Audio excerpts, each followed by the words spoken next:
Alhamdulillahirabbil alamin wassalatu wassalamu ala asrafil anbiya'i wal mursalin nabiyina Muhammadin wa ala alihi wa sahbihi ajma'in ma ba'du. Kaum muslimin pemirsa Raja TV dan juga pendengar Radio Raja di mana antum berada, alhamdulillah kita bersyukur kepada Allah Subhanahu wa taala pada bulan Dzulqa'dah ini masih dilimpahkan Allah Subhanahu wa taala berbagai macam kenikmatan, nikmat iman, nikmat Islam, nikmat semangat untuk terus istiqamah di atas jalannya Rasulullah sallallahu alaihi wasallam, dan juga nikmat kesehatan dan kesempatan yang merupakan nikmat-nikmat yang sangat besar yang harus kita syukuri dan harus kita manfaatkan untuk memperbanyak bekal kita menghadap Allah Subhanahu wa taala di hari akhirat nanti. Pada pagi berbahagia ini insyaallah kita masih bersama dengan solusi Nabi terhadap problematika rumah tangga. So, pembahasan cukup panjang karena menyangkut terapi ataupun solusi dalam menghadapi banyaknya problematika yang muncul dalam sebuah rumah tangga. Yang kata pepatah dikatakan, tidak ada rumah tangga tanpa ada problem di sana. Dan di antara petunjuk Nabi kita Muhammad SAW dalam masalahnya adalah bijaksana dalam menyelesaikan permasalahan rumah tangga ini. Dan sudah dijelaskan pada percakapan terdahulu sebagian daripada riwayat Nabi kita Muhammad SAW ketika menghadapi kecemburuan Aisyah yang membanting bejana dari istri Nabi yang lainnya ketika mengirim makanan kepada Nabi dan para sahabatnya radhiyallahu anhum, dan Nabi kita Muhammad SAW bersabar menghadapinya dan kemudian baru menjelaskan kepada Aisyah ta'am bit ta'am al-ina bil ina. Kemudian mungkin akan muncul di sana berbagai macam problem yang lainnya yang harus disikapi oleh seorang muslim dengan tepat dan berusaha untuk menyelesaikannya sebelum menjadi besar dan muncul dalam bentuk perbuatan, dalam bentuk yang nantinya akan sulit untuk diselesaikan. Islam dengan kesempurnaan yang ada memandang tidak bolehnya kita menunda-nunda sampai munculnya permasalahan secara nyata. Sehingga semakin besar, semakin susah untuk menyelesaikan permasalahan tersebut. Oleh karena itu, syariat Islam tidak menunggu hingga muncul nusul sikap durhaka istri kepada suami dalam bentuk perbuatan, dalam bentuk kemaksiatan, dalam bentuk gugurnya atau hancurnya kewibawaan pemimpin rumah tangga, dan bahkan mungkin akan muncul dua kekuatan di rumah tersebut, sehingga ketika diselesaikan akan muncul pertengkaran dalam rumah tangga kita dan berakhir harus dengan mengundang orang ketiga sebagai hakim, sebagai pemutus untuk permasalahan tersebut. Oleh karena itu, Islam memberikan penjelasan sangat jelas tentang hal ini dengan cara ta'dib, dengan cara mengajarkan atau membina istri ketika ada di sana tanda-tanda akan berbuat nusuk ataupun durhaka. Allah berfirman dalam surah An-Nisa ayat 34, "Wallati takhafuna nusudahunna fa'idhuhunna wahjuruhunna fil madhaji wadribuhun fa in ata'nakum fala tabghu 'alaihinna sabila innallaha kana 'aliyan kabira." Dan wanita-wanita takhafuna nusudahunna, yang kalian takuti nusuznya, menunjukkan bahwa masih dalam taraf takut atau khawatir. Ya. Menunjukkan bahwa masalahnya atau problemnya itu belum muncul secara nyata dalam bentuk perbuatan. Baru dikhawatirkan akan muncul, artinya sudah muncul tanda-tanda sang wanita akan nusul.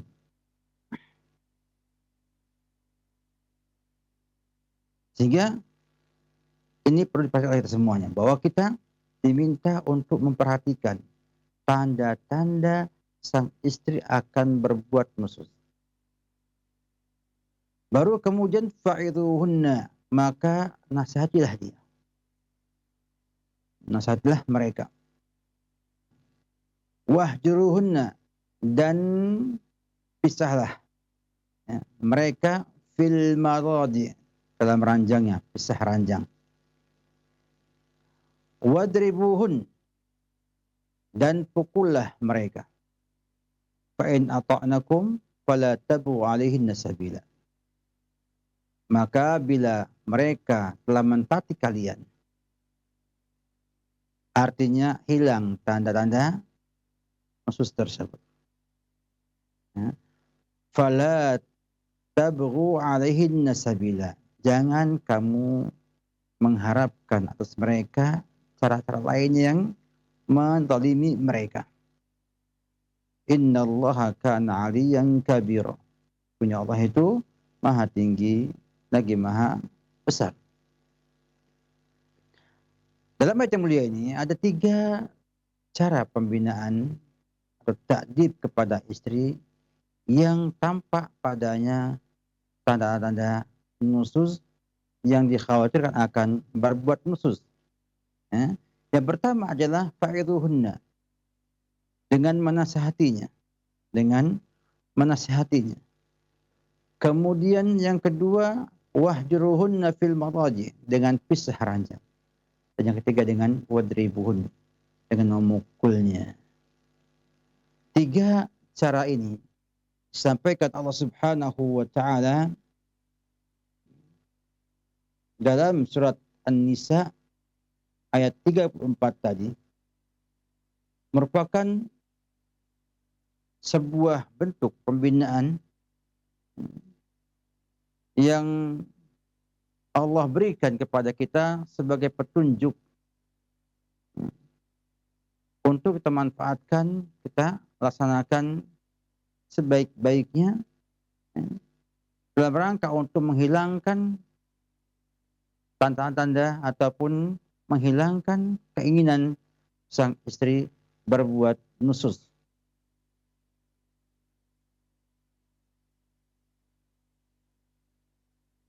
Dan ini berlaku ya, efektif apabila sang suami ya, sudah melaksanakan hak-hak istrinya.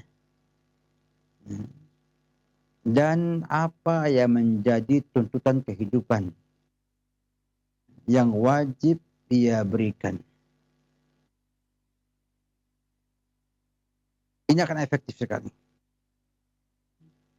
Bila kita menunaikan kepada mereka hak-hak mereka, kemudian juga kebutuhan mereka di dalam kehidupannya, yang wajib-wajib kita tunaikan semuanya, maka menggunakan 3 metode tersebut untuk merubah sikap mereka sangat efektif sekali.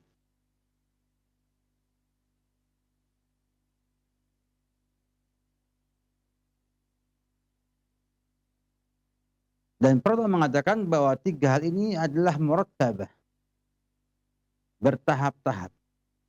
Yang pertama adalah al-wa'ad.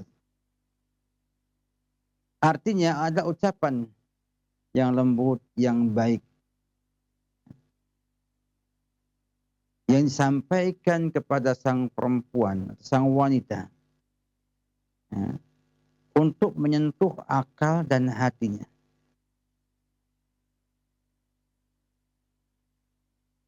Dengan berusaha untuk menghilangkan sifat-sifat superiornya, sifat yang ingin lebih hebat daripada suaminya,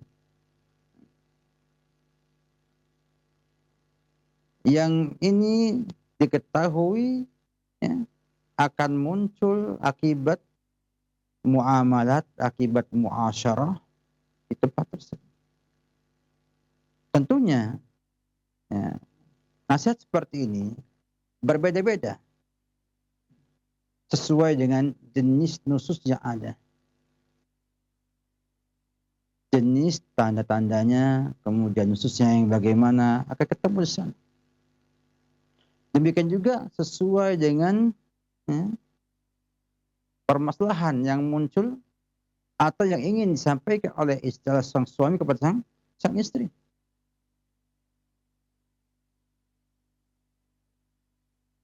Juga sesuai juga dengan tabiatnya sang istri. Sifat dan tabiat sang istri.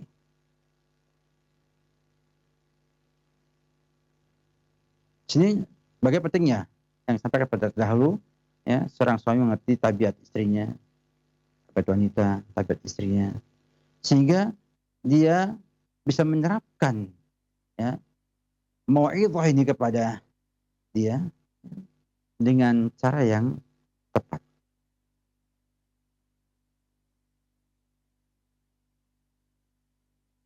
Terkadang seorang wanita dengan cukup menyampaikan hadis Nabi Shallallahu Alaihi Wasallam, dia akan sadar dan akhirnya mengalah. Dan kadang-kadang perlu disampaikan akibat buruk daripada nususnya dia ini.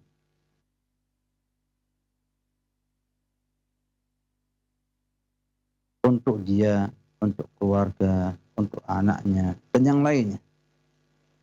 Dan kadang akan efektif kalau disampaikan kepada mereka tentang akibat buruknya nusus di akhirat nanti. Bagaimana mereka akan melaknatnya, bagaimana para hurul ain akan melaknatnya, dan sebagainya. Sehingga dia akan sampai ke akalnya, sampai ke hatinya bahwa ia telah salah ya, dan telah melanggar ya, ketentuan yang harusnya ia patuhi, yang harusnya ia jalankan.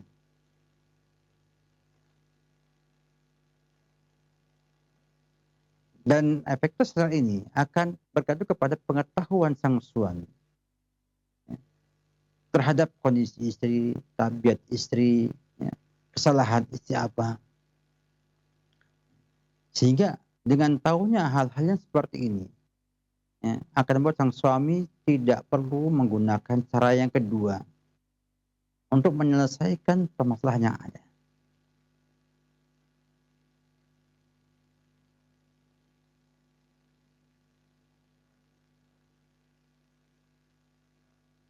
Dengan mau'izah, dengan mau'izah.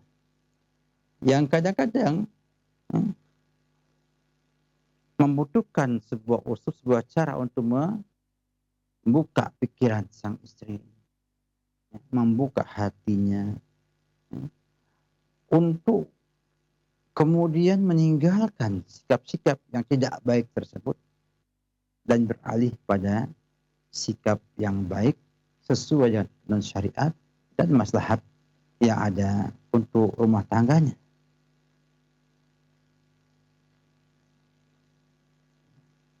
Dan terkadang dengan memberi kepada rasa takut tentang azabnya Allah,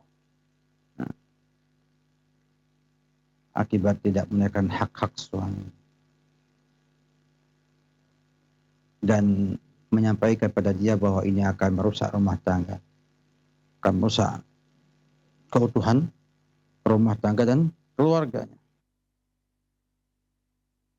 Saya menunjukkan bagaimana seorang yang ingin memberikan nasihat kepada istrinya tidak bisa dengan nasihat asal keluar, ya, tanpa ada di sana tujuan visi misi yang jelas.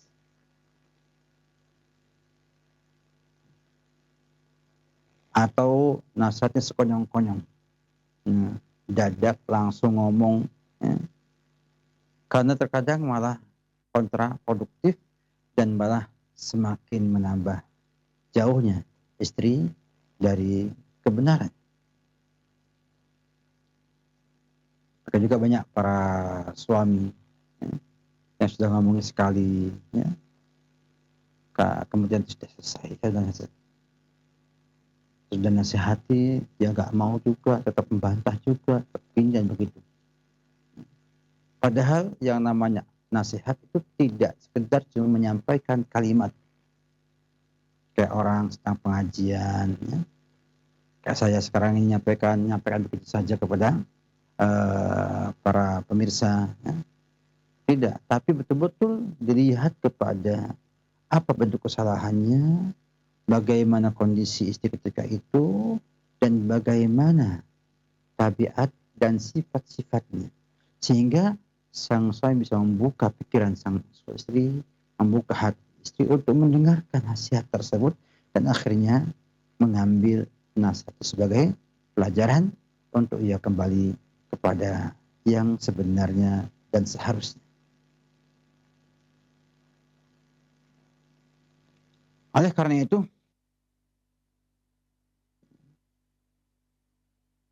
Imam Al-Qurtubi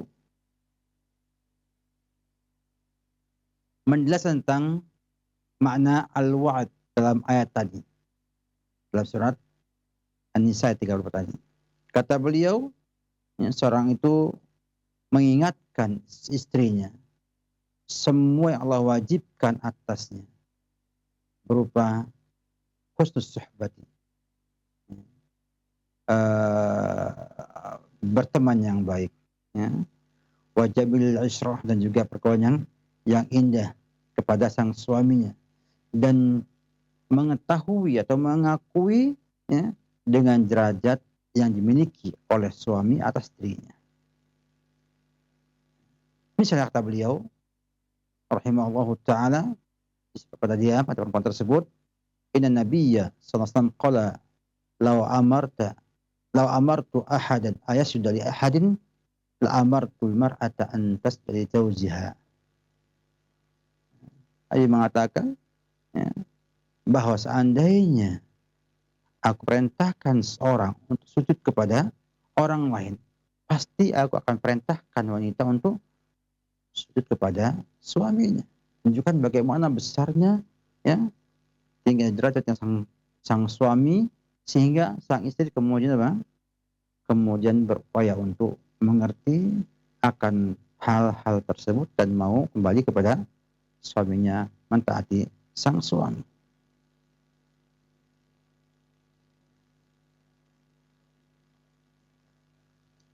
Bahkan sampaikan juga kata beliau rahimahullah ta'ala, la tamna'hu nafsaha wa in kanat ala dhihri qatabin.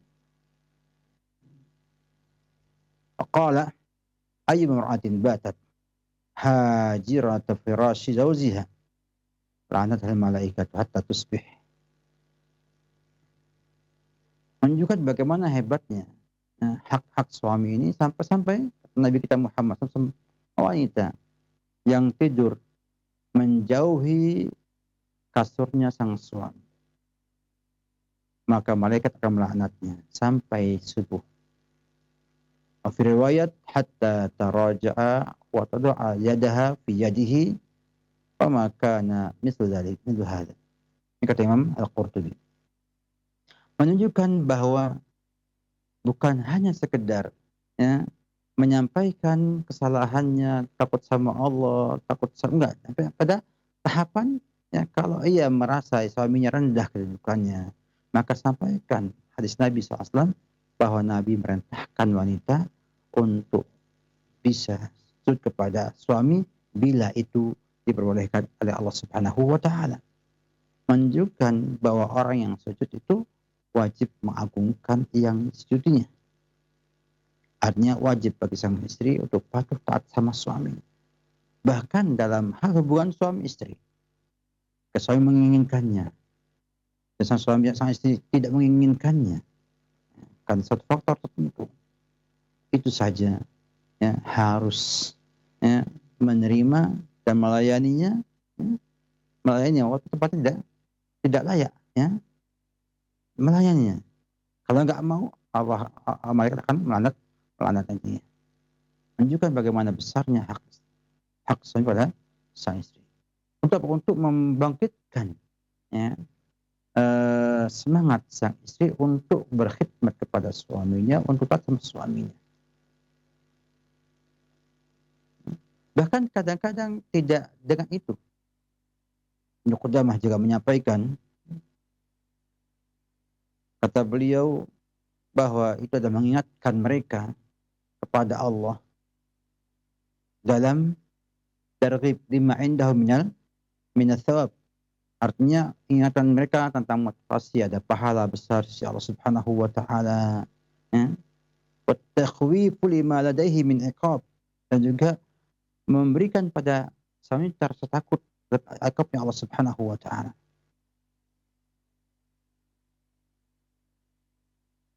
Dan yang lainnya sampai sang wanita itu kemudian mengetahui apa yang menjadi kewajiban dia untuk terus bersikap baik, sopan santun sama istri sama suami, bergaul baik, ya, dan melaksanakan semua hak-hak suami dengan sebaik-baiknya. Jadi bukan sekedar cuman menyampaikan kalimat ataupun perkataan-perkataan tanpa ada di sana melihat kepada keadaannya, kesalahannya, dan tabiat sang wanita tersebut. Maka Nabi kita Muhammad SAW tidak memberikan kepada kita ketentuan harus demikian dalam wa'ad, dalam mau'izah ini, karena memang berhubungan dengan kondisi sang wanita, kesalahannya, dan juga tabiat yang dimilikinya. Karena ini semua mempengaruhi nasihat kepada mereka. Mereka juga nasihat kepada orang lain. Secara umum. Hendaknya kita semua ketika memberikan nasihat melihat ya, yang akan kita nasihati. Tipikalnya bagaimana, kemudian kondisinya bagaimana, kemudian apa kesalahannya. Karena terkadang kita nasihati mereka malah menjadikan mereka tambah membenci kita. Hanya karena kita tidak tepat dalam menyampaikan nasihat tersebut kepada mereka. Ini merupakan etika dalam memberikan nasihat kepada orang lain yang kita perhatikan bahwa an-nasihah atau mau'izah ya, sangat dibutuhkan oleh setiap muslim bila tepat penggunaannya, tepat sasarannya, maka dia akan berfaedah besar kepada yang dinasihati dan yang menasihati dia. Demikianlah saya ingin sampaikan kepada hadirin sekalian, pemirsa sekalian, bahwa mau'izah di sini bukan sekedar hanya menyampaikan misalnya ittaqillah, ya, kamu takut sama Allah, itu salah, nggak benar. Tidak hanya sekedar itu, tapi sampai membuka hati sang wanita dan perasaannya bahwa ia telah melanggar kewajibannya dan ada di sana adab ataupun dampak negatif yang muncul dari sikapnya yang salah tersebut. Jika ia mau kemudian bertobat dan mau kembali kepada kebenaran lagi. Mungkin demikian pada hari ini ya, kita cukupkan ya, karena waktu yang tidak bisa panjang. Semoga ini bermanfaat. Kita akan tambah kepada episode berikutnya insyaallah dengan cara yang kedua, yaitu pisah ranjang dan bagaimana etikanya dalam menyelesaikan permasalahan yang muncul ataupun akan muncul daripada nususnya seorang wanita kepada suami. Semoga bermanfaat. Wabillahi Muhammad wa alihi wa sahbihi wasallam. Barakallahu fikum Ustaz. Jazakallahu khairan. Terima kasih atas materi dan bimbingan yang telah disampaikan. Semoga yang singkat ini dapat memberikan banyak faedah serta manfaatnya bisa kita amalkan dalam membina rumah tangga untuk menyampaikan pendidikan yang bermanfaat untuk istri dan keluarga kita. Ikhwatul Islam, pemerhati roja dimanapun Anda bisa menyimak siaran kami. Bagi Anda yang bertanya seputar pembahasan ini untuk lebih memahami pembahasan yang telah disampaikan Ustadz, silahkan bisa menghubungi nomor kami. Halo. Halo, Assalamualaikum. Waalaikumsalam warahmatullahi wabarakatuh. Dengan Bapak siapa ini? Di mana? Hamba Allah di Cimahi. Silahkan Bapak pertanyaannya. Ya, bismillah Ustadz. Saya ini sudah menikah, usia jalan 9 bulan pernikahan. Ya. Namun ternyata ada ketidakterbukaan dari pihak keluarga istri mengenai silsilah keluarga. Salah satunya adalah dia itu seolah-olah mempunyai kakak laki-laki. Ternyata setelah menikah, kakaknya itu bukan kakak asli, tapi bawaan dari suami ibunya yang baru. Sehingga ketika sekarang menjalin rumah tangga, istri itu menjadi salah satu tulang punggung keluarga dan menjadi bantuan untuk melunasi hutang-hutang ibunya. Nah, saya juga kaget dan sangat terpikirkan hingga saat ini, sehingga saya merasa merasa bersalah ketika berkenalan bertaaruf gitu. Jadi sehingga saya tidak takut khawatir ke depannya tidak bisa menjadi menegakkan gitu sebagai hamba Allah, sebagai seorang suami, karena secara tidak langsung merasa dibohongi gitu. Merasa dibohongi dengan hal seperti itu, ditambah pula background keluarga istri jauh dari agama gitu. Bagaimana solusinya Ustadz atas permasalahan saya ini? Saya di rumah kadang-kadang memberikan pendidikan pada istri, kadang-kadang tidak mau menolak berhubungan dengan istri gitu. Ya. Mungkin apakah itu akibat dari adanya kasus tersebut gitu yang menimpa diri saya gitu. Baik. Terima kasih atas pertanyaannya, Pak.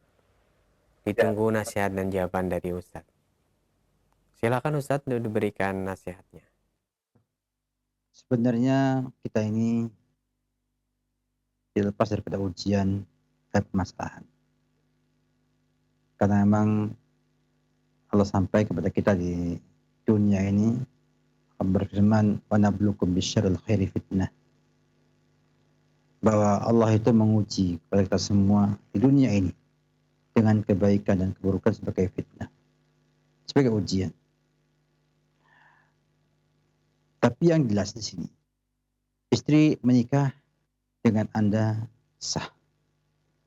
Anda adalah suami dari istri tersebut.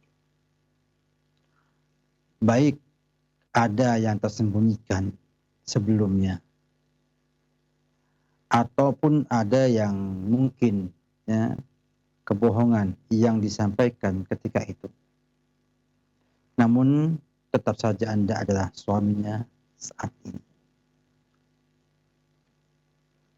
Dan kemudian sebagai suami tentunya Anda akan lihat apakah hal itu terjadi pada permasalahan inti ataukah hanya pelengkap saja. Artinya kebohongan itu atau yang sebenarnya adalah inti ataukah itu menyangkut pelengkap saja. Contoh inti adalah misalnya penyakit pada sang wanita, aib pada sang wanita, itu inti. Kalau ada aib yang membuat kita akhirnya tidak mampu berhubungan suami dengan dia, maka dibolehkan dalam syarat untuk menceraikannya. Karena aib ini tutupi, sembunyikan sebelumnya. Nah, saya melihat Anda di sini bukan pada inti, pada pelengkap saja. Misalnya keberadaan kakaknya dia yang kakak tiri, artinya kakak bawaan daripada bapaknya tirinya dia. Artinya kakak tiri tapi jauh ya. Jadi bawaan bapak, ya tirinya dia. Yang saya lihat tidak ada hubungan langsung dengan pernikahan saudara. Hanya mungkin akan muncul di sana rasa sakit, enggak enak hati, karena apa? Karena itu tidak dijelaskan sebelumnya. Artinya merasa itu sebagai kakak kandungnya, iparnya, mungkin sikap Anda demikian hebat kepada dia, ternyata tidak seperti yang diketahuinya. Maka dia menjadi pelengkap, sebetulnya bukan inti. Maka kita sebagai hamba Allah yang bersyukur kepada Allah Subhanahu wa taala wajib mensyukuri rezeki yang Allah berikan kepada kita berupa wanita yang alhamdulillah tidak ada aibnya, yang alhamdulillah baik secara umum, walaupun mungkin dari keluarga yang jauh dari agama. Dan angka banyaknya zaman sekarang ini di Indonesia keluarga yang jauh dari agamanya. Artinya kita kalau hanya mencari wanita yang agamanya baik, keluarganya baik, di Indonesia demikian sulit ya, demikian sulit mendapatkannya. Namun Anda sudah kadung memilih. Sudah kadung memilih bahwa Anda memilih dia sebagai istri Anda. Dan saya yakin dengan sebuah rasa senang kepadanya. Baru sudah 9 bulan ya bersama dia dan tidak ada problem sebelumnya sampai terbongkarnya permasalahan tersebut.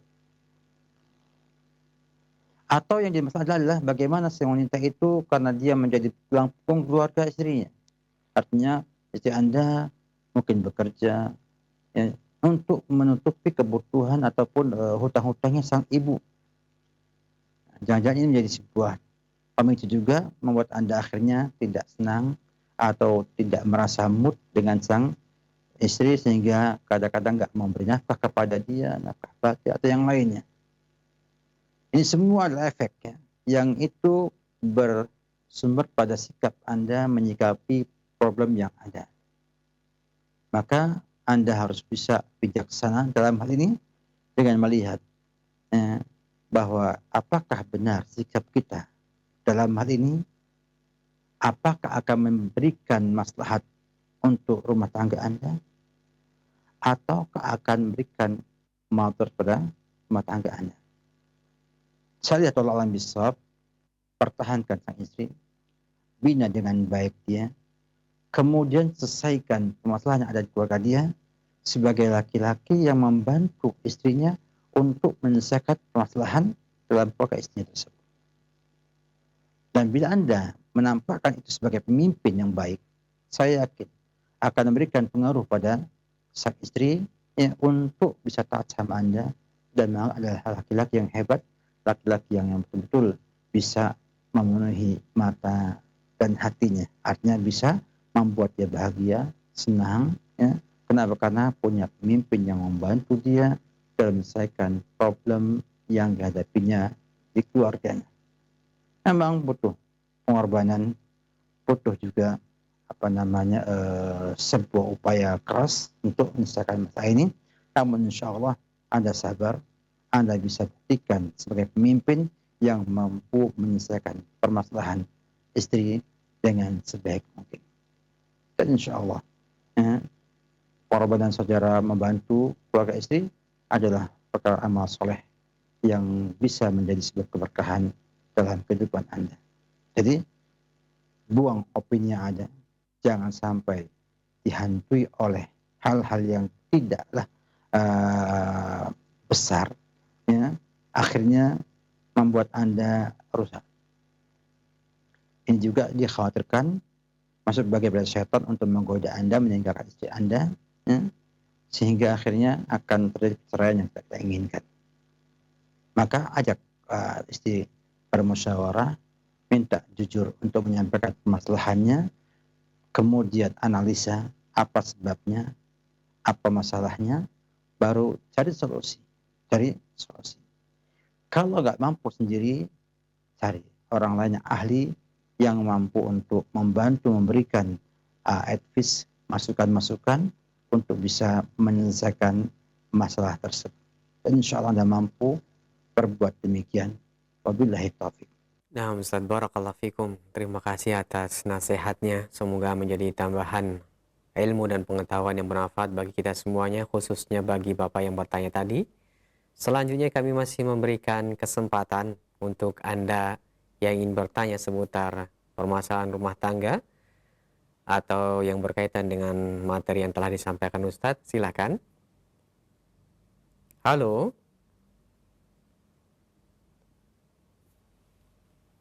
Halo.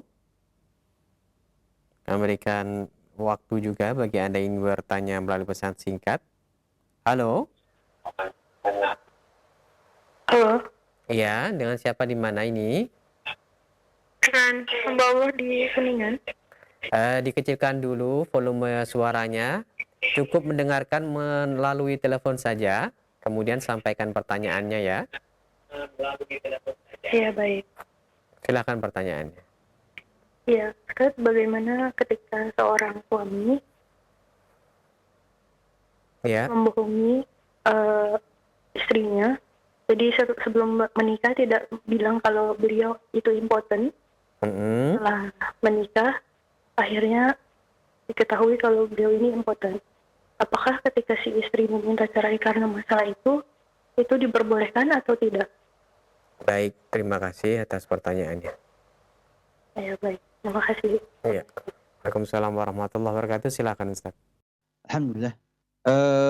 Ini masuk dalam pembahasan aib ya, dalam kitab nikah namanya tentang uyub ya, tentang aib yang muncul pasca pernikahan. Bila didapatkan seorang wanita itu mendapat suaminya anin ataupun impoten, ya, maka para ulama fikih menyampaikan boleh meminta cerai setelah berusaha mengobatinya selama 1 tahun lamanya. Jadi diminta sang suami untuk berobat selama 1 tahun lamanya untuk mengobati impotennya dia tersebut.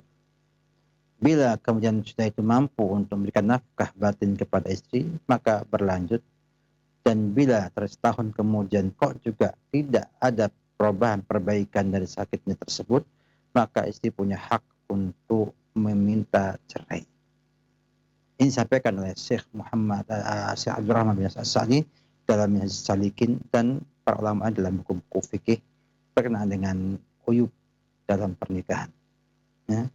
Jadi menunggu ya, 1 tahun lamanya untuk memberikan pada sang suami upaya untuk berobat menyelesaikan masalahnya.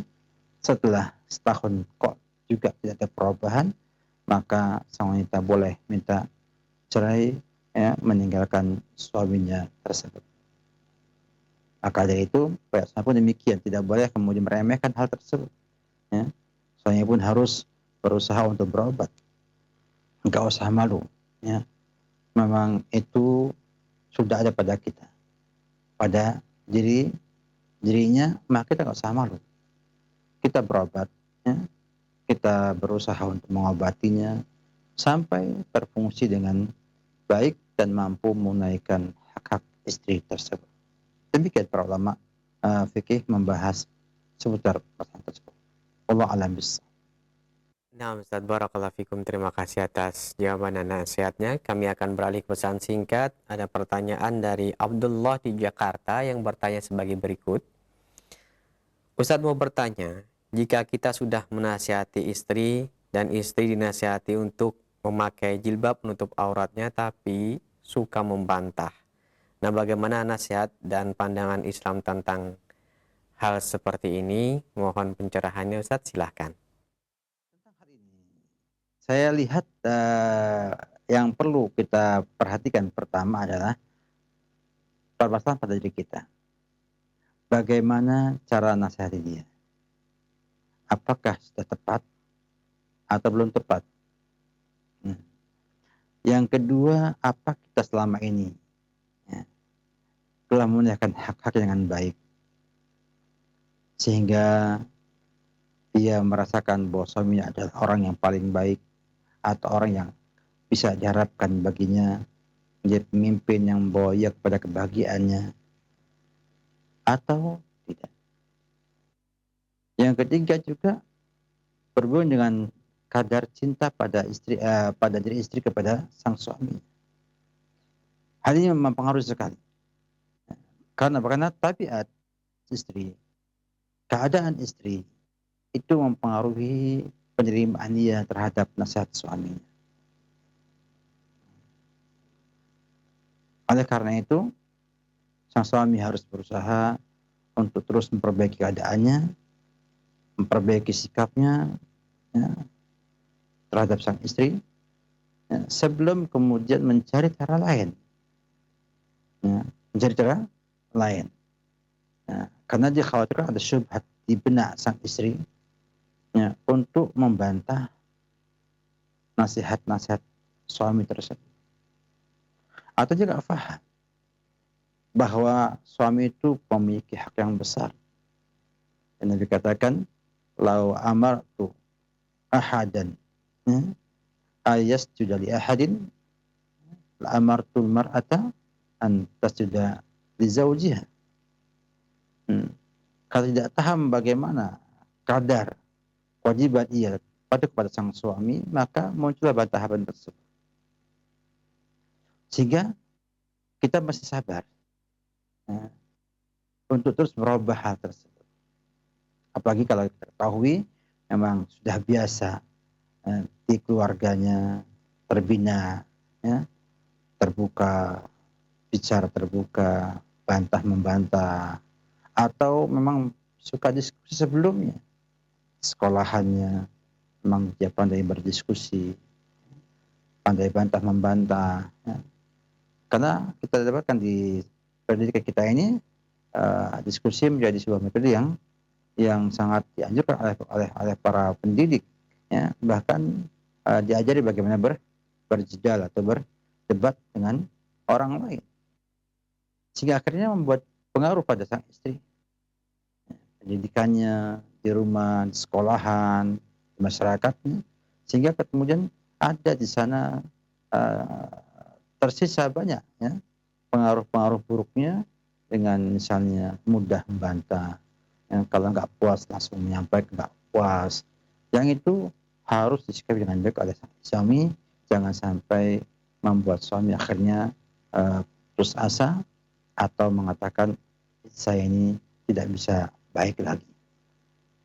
Ajak ia untuk berpikir, buka hatinya, buka juga pikirannya, sehingga insya Allah ya, kedepannya setelah paham bahwa suaminya adalah orang yang terbaik yang membuat ia harus baik, ya, insya Allah ya, dia mampu mau menerima nasihat sang suami. Bahkan kadang-kadang subhanallah sang istri kadang-kadang tidak menerima kalau bukan ustadz yang ngomongin, padahal yang disampaikan oleh suaminya pas, tepat, bahkan sama dengan yang disampaikan oleh ustadz.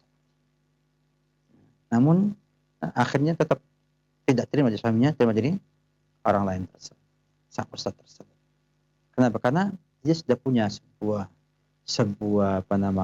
rasa, ya, sebuah rasa bahwa kalau ini yang ngomong mesti baik, kalau ini ngomong diragukan. Kenapa? Karena bukan ahlinya misalnya. Ya.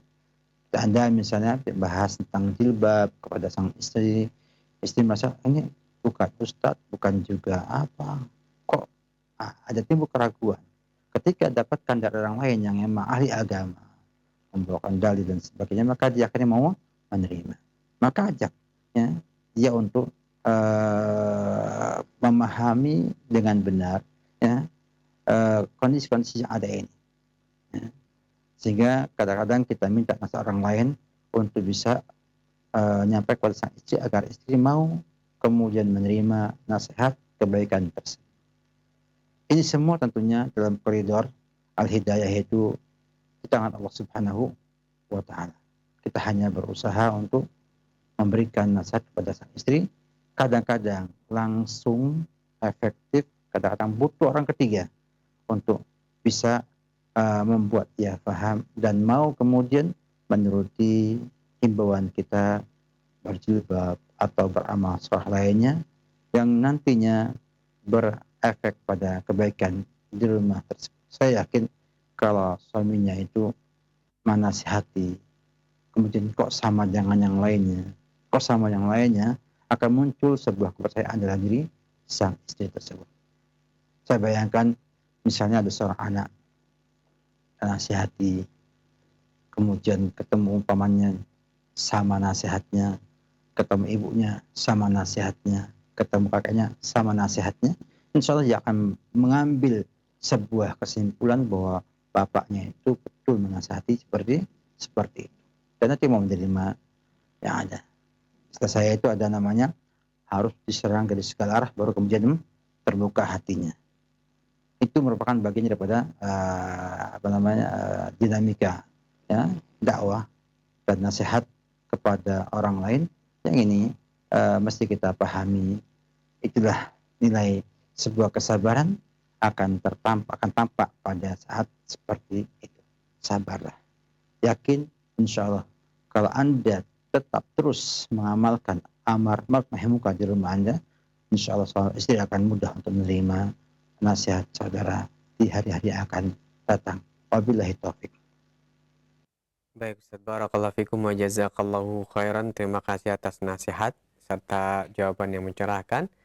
Pertanyaan berikutnya kami akan bacakan dari seorang ibu yang bertanya, Assalamualaikum Ustaz, bagaimana ya Ustaz agar kita sebagai istri selalu tidak berdebat dan membantah suami, karena terkadang suami juga tidak ngerti dari hamba Allah. Silakan Ustaz. Seyogianya atau seharusnya seorang istri itu lebih santun, lebih sopan, lebih mengalah daripada suami. Apalagi tahu ya, suaminya bukan ahli di bidang tersebut. Artinya tidak mesti ucapan suami dibantah. Tidak mesti perintah suami itu dibantah. Dilihat saja. Kalau memang itu baik, tidak melanggar syariat, laksanakan. Dipatuhi, diamalkan.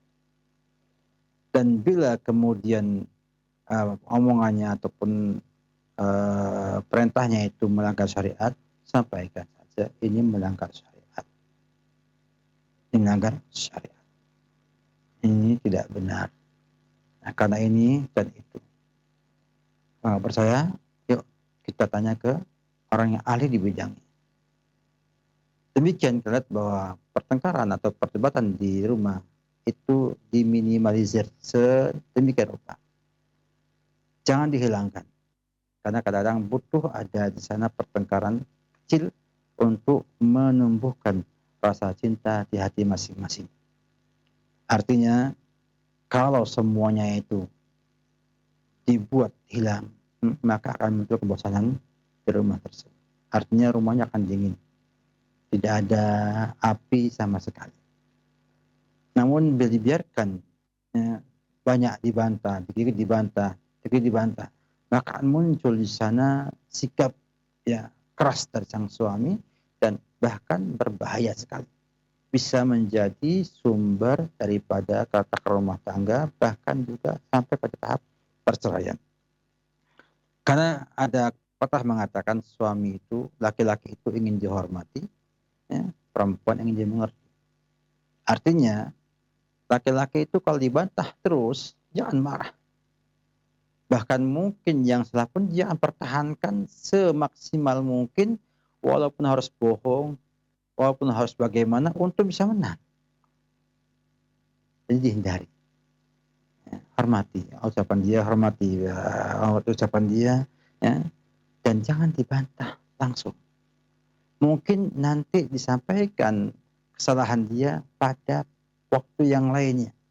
Ketika tidur bersama di kamar misalnya, ketika makan bersama, ketika berdua, atau ketika ada momen melihat televisi misalnya.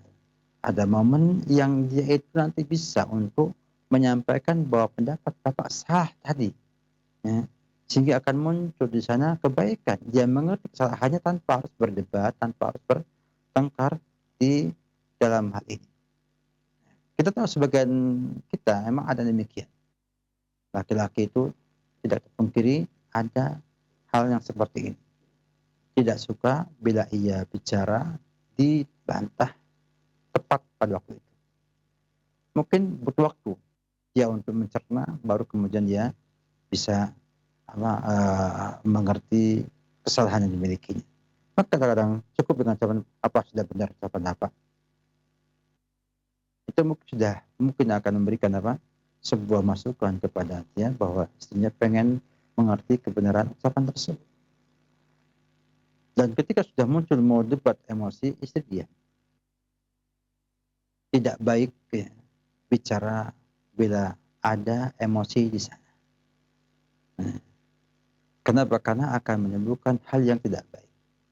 Maka begitu, sampaikan masukan kepada suami, dibantah, ya. Saya yakin bila suaminya baik, dia akan berpikir ucapan baik atau tidak baik, akan dia pahami setelah jeda beberapa saat kemudian. Jadi jangan ada upaya harus menang dalam berdebat dengan sang suami. Jadi ini penting sekali sampaikan karena memang akan ada kepuasan bila kita mampu mengalahkan orang dalam debat. Dan perempuan pun demikian juga.